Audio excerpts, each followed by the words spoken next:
Part 2, the Renaissance.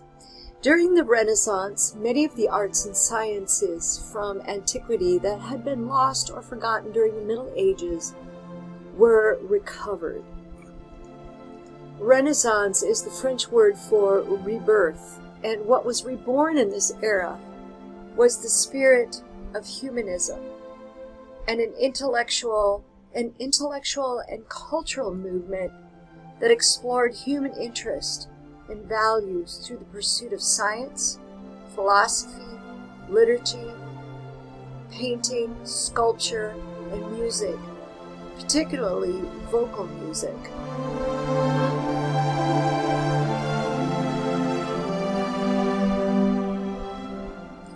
As a Catholic composer, William Byrd had to watch his step in an England ruled by a Protestant monarch. While maintaining his own faith, he cultivated favor with Queen Elizabeth I, in part by writing large quantities of music for Protestant church services, including the brilliant choral anthem, Sing Joyfully, and you can find more about that in chapter 9. The rift among Christians had begun in 1517 when an obscure German monk named Martin Luther nailed a list of complaints on the doors of a church in Wittenberg. Luther was responding to what a number of people saw as growing corruption and a weakening spirituality in the church. He set in motion a revolution known as the Reformation that would establish Protestantism as a new branch of Christianity.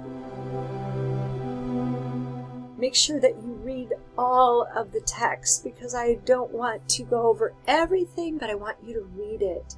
But in short, regarding music for Catholics and Protestants, composers responded to the changes that were going around, that was happening in the church, by writing new music for the Protestant liturgy in languages other than Latin. Catholic composers in turn responded in their own way in what became known as the Counter-Reformation. Composers like Giovanni redoubled down his efforts to write music that would give the souls of the faithful. Renaissance composers and musicians benefited from the enormous economic growth throughout Europe that began in the 15th century. The Italian peninsula and the area known as the Low Countries, present-day Belgium and the Netherlands, led the way in this new era of economic expansion. First contact with the New World, Christopher Columbus lived his entire life in the Renaissance, swelled royal and private coffers still more. As kingdoms, duchies, and city-states expanded both in population and in wealth, the demand for music and the arts in general became greater and greater. The best composers and musicians could command high salaries. The ideal Renaissance man was someone who cultivated knowledge and experience in the full range of arts and science. In his famous Handbook of Behavior, the Book of Cordier, Italian nobleman and writer Baldassare Castiglione recommended that every would-be gentleman learn the basic arts of singing and playing an instrument such as the lute. Music lovers entertain themselves and their listeners with such whimsical songs as The Cricket. Check out chapter 7, and there's more on that. So there's always great listening in here too, so check it out. The Renaissance was also an age of growing confidence in the powers of human reason and the distinctiveness of every individual. Art became more personal. The contrast between drama in the Middle Ages and in the Renaissance provided a revealing example of this new sense of individuality. Medieval drama had tended toward allegory.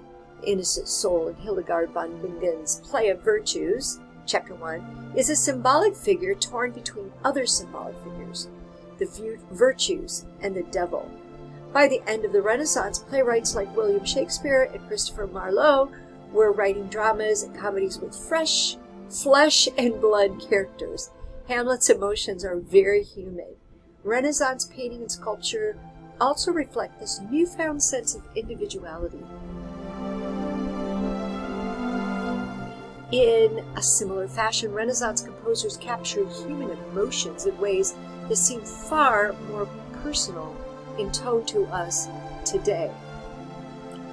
The invention of printing by movable metal type in the mid-15th century changed forever the way information could be transmitted. What had once circulated in scarce, expensive manuscripts could now be disseminated rapidly and relatively cheaply through print.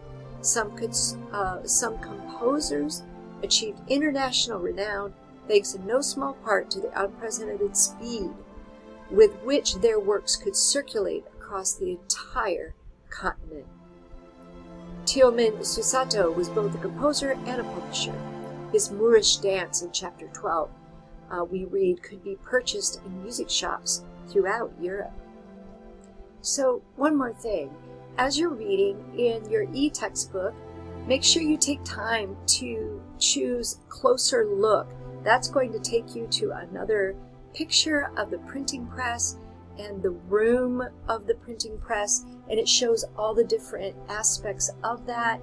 There's little blue buttons to click on that open up, and it talks about the pressmen, the different people or characters and what they had to do, their jobs, the delivery man bringing paper to the mill, the owner of the print shop, the worker who does the proofreading process. So it's really interesting to go ahead and open that up and taking a closer look at the Renaissance printing press.